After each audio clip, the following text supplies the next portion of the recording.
ओम नमः शिवाय। हर हर महादेव। माता पार्वती और शिव जी की जय। भक्तों, आज हम सुनेंगे शिव महापुराण की कथा अध्याय 7, जिसे आप ध्यान पूर्वक पूरा सुने।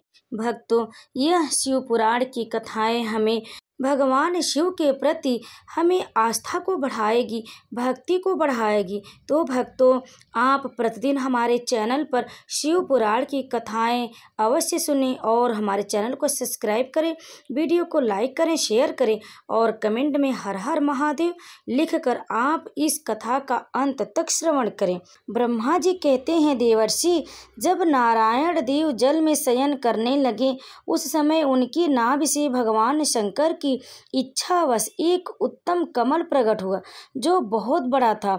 उसमें असंख्य नाल दंड थे। उनकी क्रांति कनेर के फूल के समान पीले रंग की थी तथा उसकी लंबाई और ऊंचाई भी अनंत योजन थी। वह कमल करोड़ों सूर्य के समान प्रकाशित हो रहा था।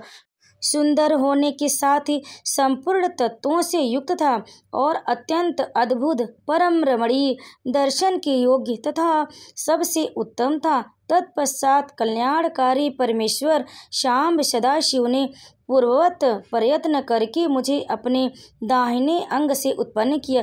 महेश्वर ने मुझे तुरंत ही अपनी माया से मोहित करके नारायण देव के नाभि कमल में डाल दिया और लीला पूर्वक मुझे वहां से प्रकट किया। इस प्रकार उस कमल के पुत्र के रूप में मुझे हिरण्य गर्भ जन्म हुआ। मेरे 4 मुख और शरीर की कांति लाल हुई। मेरे मस्तक त्रिपुंड की रेखा से अंकित थे। तात भगवान शिव की माया से मोहित होने के कारण मेरी ज्ञान शक्ति इतनी दुर्बल हो गई थी कि मैंने उस कमल के सिवा दूसरे किसी को अपने शरीर का जनक या पिता नहीं जाना। मैं कौन हूँ, कहाँ से आया हूँ, मेरा कार्य क्या, मैं किसका पुत्र होकर उत्पन्न हुआ हूँ और किसने इस समय मेरा निर्माण किया। इस प्रकार संशय में पड़ी हुई मेरे मन में यह विचार उत्पन्न हुआ, मैं किस लिए मोह में पड़ा हूँ। जिसने मुझे उत्पन्न किया है उसका पता लगाना तो बहुत सरल है। कमल पुष्प का जो पत्र युक्त नाल है उसका उद्गम स्थल इस जल के भीतर नीचे की ओर है। जिसने मुझे उत्पन्न किया वह भी वही होगा, इसमें संशय नहीं है। ऐसा निश्चय करके मैंने अपने को कमल के नीचे उतारा। मुनि, मैं उस कमल की एक एक नाल में गया और सैकड़ों वर्षों तक वहां भ्रमण करता रहा, किंतु कहीं भी उस कमल के उद्गम का उत्तम स्थान मुझे नहीं मिला। तब पुनः संशय में पड़कर मैं उस कमल पर चढ़ने लगा। इस तरह बहुत ऊपर जाने पर भी मैं उस कमल के कोष को नहीं पा सका। उस दशा में मैं और भी मोहित हो उठा। मुनि, उस समय भगवान शिव की इच्छा से परम मंगलकारी उत्तम आकाशवाणी प्रकट हुई, जो मेरे मोह का विध्वंस करने वाली थी। उस वाणी ने कहा, तपस्या करो। उस आकाशवाणी को सुनकर मैंने अपने जन्मदाता पिता का दर्शन करने के लिए उस समय पूर्ण प्रयत्न से पूरी 12 वर्षों तक घोर तपस्या की।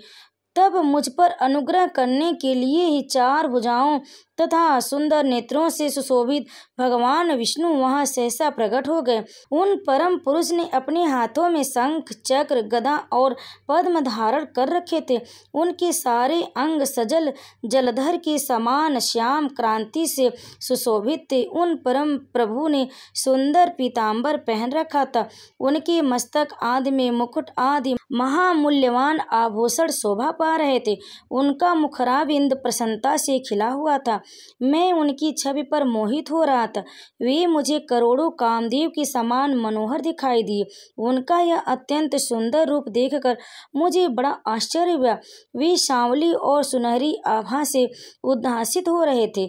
उस समय उन सद सत्वरूप सर्वात्मा 4 भुजा धारण करने वाले महाभाव नारायण देव को वहां उस रूप में अपने साथ देखकर मुझे बड़ा हर्ष हुआ।